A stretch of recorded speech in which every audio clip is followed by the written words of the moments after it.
Assalamualaikum warahmatullahi wabarakatuh. Perkenalkan, nama saya Nur Fadila Senal dari kelas A, Prodi Pendidikan Akuntansi, Fakultas Ekonomi dan Bisnis, Universitas Negeri Makassar. Pada kali ini saya akan membahas salah satu materi kuliah, yaitu mata kuliah Perkembangan Peserta Didik mengenai periode dan tugas perkembangan. Pembahasan pertama yaitu A. Periode perkembangan. Perkembangan manusia berlangsung secara berurutan atau berkesinambungan melalui periode atau masa. Menurut Sontok 2010, periode perkembangan itu terdiri atas 3 periode. Pertama, anak, kedua remaja, ketiga dewasa. Dari ketiga periode itu diklasifikasi lagi menjadi beberapa periode, yaitu periode anak sebelum kelahiran, masa bayi, masa awal anak-anak, masa pertengahan, dan akhir anak. Yang kedua, periode remaja. Yang ketiga, periode dewasa. Masa awal dewasa, masa pertengahan dewasa, dan akhir dewasa. Yang pertama, periode sebelum kelahiran. Periode ini merupakan masa kehidupan individu dimulai dari masa konsepsi atau pembuahan hingga kelahiran, sekitar 9 bulan dalam kandungan. Periode ini merupakan saat pertumbuhan yang sangat luar biasa dari satu sel tunggal yang beratnya kira-kira 120 juta ons menjadi organisme yang sempurna dengan kemampuan otak dan tingkah lakunya. Menurut Hurlock, perhatian terhadap perkembangan prakelahiran dimulai pada 1940 yang sebelumnya tidak menjadi kajian para ahli. Periode ini meskipun relatif singkat namun memiliki arti penting bagi kehidupan selanjutnya.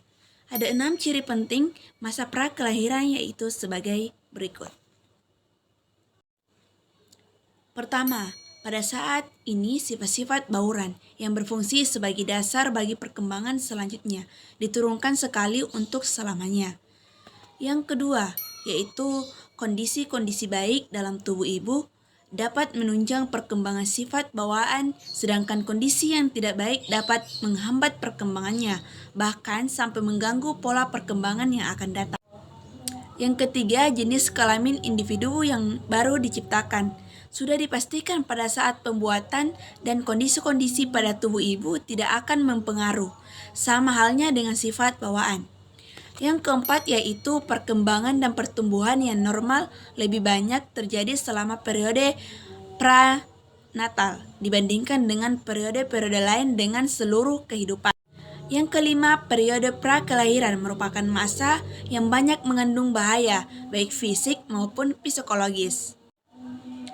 Periode prakelahiran merupakan saat di mana orang-orang yang berkepentingan membentuk sikap-sikap pada diri individu yang baru diciptakan.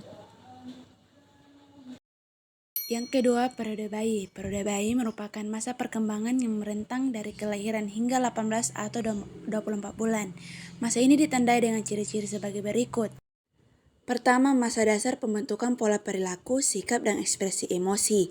Yang kedua, masa pertumbuhan dan perubahan berjalan cepat, baik fisik maupun psikologis. Yang ketiga, periode awal anak. Periode awal anak adalah periode perkembangan yang merentang dari akhir masa bayi hingga usia 5 atau 6 tahun. Periode ini kadang-kadang disebut juga tahun-tahun prasekolah. Selama masa ini, anak belajar untuk menjadi lebih mandiri dan memperhatikan dirinya. Mereka mengembangkan kesiapan sekolah seperti mengikuti perintah dan mengenal huruf, dan menghabiskan banyak waktunya untuk bermain dengan teman sebayanya. Yang keempat yaitu periode pertengahan dan akhir. Periode ini adalah masa perkembangan yang merentang dari usia sekitar 6 hingga 10 atau 11. Masa ini sering juga disebut tahun-tahun sekolah dasar. Anak yang pada masa ini sudah menguasai keterampilan dasar, membaca, menulis, dan matematika. Yang menjadi tema sentral periode ini adalah prestasi dan perkembangan pengendalian diri. Yang kelima, periode remaja. Periode remaja adalah masa transisi antara masa anak dengan masa dewasa, terentang dari usia sekitar 12-13 tahun sampai usia 19 atau 20 tahun, yang ditandai dengan perubahan dalam aspek biologis, kognitif, dan sosio-emosional. Yang menjadi tugas kunci remaja adalah persiapan menghadapi masa dewasa. Yang keenam adalah masa dewasa. Periode ini terdiri atas 3 masa, yaitu awal, pertengahan, dan akhir dewasa. Masa awal dewasa dimulai dari usia sekitar 20 tahun hingga 30 atau 35 tahunan. Masa ini merupakan saatnya individu membangun independensi atau kemandirian pribadi dan ekonomi, serta peningkatan perkembangan karir. Masa pertengahan dewasa dimulai sekitar 35 hingga 45 tahun dan berakhir pada usia 55 dan 65 tahun. Periode ini merupakan saat peningkatan minat untuk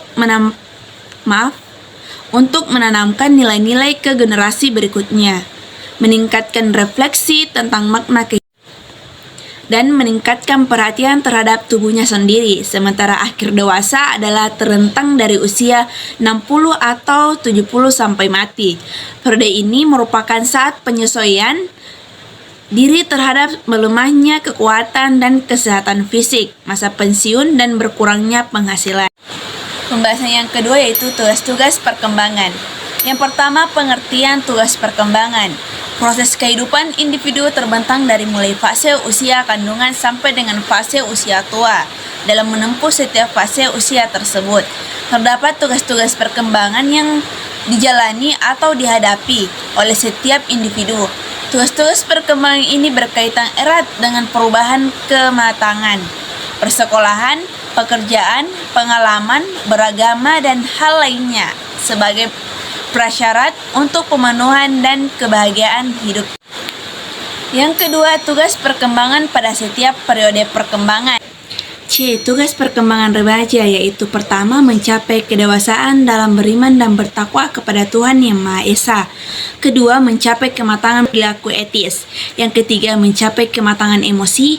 Yang keempat, mencapai kematangan intelektual. Yang kelima, memiliki kesadaran tanggung jawab sosial. Yang keenam, mencapai kematangan perkembangan pribadi. Yang ketujuh, mencapai kematangan hubungan dengan teman sebaya. Yang kedelapan, memiliki kemandirian perilaku ekonomis. Yang kesembilan, mencapai kematangan dalam pilihan karir. Yang kesepuluh, mencapai kematangan dalam kesiapan diri untuk menikah dan hidup berkeluarga. Ini terkhusus untuk remaja akhir. Bagian D. Tugas perkembangan dewasa awal, yaitu pertama, memilih pasangan hidup. Yang kedua, belajar hidup dengan pasangan nikah. Yang ketiga, memulai hidup berkeluarga. Yang keempat, mengasuh anak. Yang kelima, mengelola rumah tangga. Yang keenam, mulai bekerja. Yang ketujuh, bertanggung jawab sebagai warga negara. Dan yang kedelapan, menemukan kelompok sosial yang serasi. E. Tugas perkembangan dewasa pertengahan, yaitu pertama, mencapai tanggung jawab sosial sebagai warga negara. Yang kedua, membantu remaja belajar menjadi orang dewasa yang bertanggung jawab. Yang ketiga, mengembangkan kegiatan-kegiatan pengisi waktu senggang. Yang keempat, menghubungkan diri sendiri dengan pasangan hidup sebagai suatu individu. Yang kelima, menerima dan menyesuaikan diri dengan perubahan-perubahan fisiologis. Yang keenam, mencapai dan mempertahankan prestasi yang memuaskan dalam karir pekerjaan. Dan yang ketujuh, menyesuaikan diri dengan orang tua yang semakin tua. Bagian F, tugas perkembangan dewasa akhir atau masa tua, yaitu pertama, menyesuaikan diri dengan menurunnya kekuatan fisik dan kesehatan. Yang kedua, menyesuaikan diri dengan masa pensiun dan menurunnya penghasilan keluarga. Yang ketiga, menyesuaikan diri dengan meninggalnya pasangan hidup. Yang keempat, membentuk hubungan dengan orang-orang seusia. Yang kelima, membentuk pengaturan kehidupan fisik yang memuaskan. Dan yang keenam, menyesuaikan diri dengan peran sosial secara luas. Yang ketiga, upaya memfasilitasi tugas-tugas perkembangan. Tugas-tugas perkembangan yang dipaparkan di atas merupakan gambaran dari perwujudan kematangan biologis dan psikologis individu. Ekspektasi masyarakat dan tuntutan budaya dan agama, penuntasan tugas-tugas perkembangan tersebut tidak selalu berjalan dengan mulus, karena adanya berbagai hambatan yang muncul, baik faktor internal maupun eksternal. Faktor internal terkait dengan kondisi individu itu sendiri, seperti anak yang dari kecilnya sering menderita sakit. Mungkin tugas perkembangannya akan terdesak. Untuk mencegah hal tersebut, Maka paling penting bagi orang tua khususnya ibu untuk memperhatikan kesehatan anak pada saat berada dalam kandungan. Seperti yang pertama itu mengonsumsi makanan dan minuman yang halal dan bergizi. Yang kedua tidak merokok. Yang ketiga tidak mengonsumsi minuman keras atau obat-obat terlarang. Yang keempat yaitu secara rutin memeriksakan kandungan ke dokter. Sementara faktor eksternal adalah yang berasal dari lingkungan seperti faktor keluarga, faktor orang tua yang memperlakukan anak secara otoriter akan menghambat tugas perkembangan anak dalam aspek kemandirian atau kemampuan bergaul dengan orang lain secara baik. Jika dilihat dari tugas perkembangan bagi setiap periode atau usia perkembangan, sebenarnya penuntasan perkembangan anak dan remaja dipengaruhi juga oleh pencapaian tugas perkembangan orang dewasa. Contohnya apabila pada usia dewasa awal seorang dan wanita menikah, maka mereka dituntut untuk menuntaskan tugas-tugas perkembangan yang sesuai dengan usia tersebut, seperti kewajibannya mengelola rumah tangga, merawat dan mendidik anak, dan bekerja. Jika mereka telah berhasil menuntaskan tugas-tugas perkembangan tersebut, berarti mereka secara tidak langsung telah memfasilitasi anak dalam menuntaskan tugas-tugas perkembangannya. Faktor eksternal lainnya yang mempengaruhi pencapaian tugas-tugas perkembangan anak dan remaja atau peserta didik adalah sekolah. Pihak sekolah mulai dari kepala sekolah, wakil, wali kelas, guru mata pelajaran, guru pembimbing dan konseling, sampai kepada staf sekolah perlu memiliki pemahaman dan komitmen untuk memfasilitasi peserta didik untuk mencapai tugas-tugas perkembangannya. Beberapa upaya yang diperhatikan oleh pihak sekolah adalah sebagai berikut. Menciptakan iklim religius yang dapat memfasilitasi perkembangan kesadaran beragama, akhlak mulia, etika, atau karakter peserta didik. Pihak sekolah perlu menyediakan sarana dan prasarana peribadatan, memberikan contoh dalam melaksanakan ibadah, dan berakhlak mulia seperti menyangkut aspek kedisiplinan, ketertiban, kebersihan, keindahan, kejujuran, dan tanggung jawab. B. Membangun suasana sosio-emosional yang kondusif bagi perkembangan keterampilan sosial dan kematangan emosi peserta didik, seperti memelihara hubungan yang harmonis antara kepala sekolah dengan guru-guru, guru-guru dengan guru, guru-guru dengan siswa, siswa dengan siswa. Guru bersikap ramah dan aspek terhadap peserta didik, begitupun peserta didik kepada guru. C. Membangun iklim intelektual yang memfasilitasi perkembangan berpikir, nalar, dan kemampuan mengambil keputusan yang baik. Penciptaan iklim intelektual ini bisa berlangsung dalam proses pembelajaran di kelas, atau seperti guru menerapkan metode pembelajaran yang relatif menjelaskan materi pembelajaran dengan menggunakan multimedia atau memanfaatkan laboratorium secara efektif, memberikan kesempatan kepada siswa untuk bertanya dan mengemukakan pendapat atau gagasan, dan kegiatan kelompok-kelompok belajar sesuai dengan minat dan kemampuannya.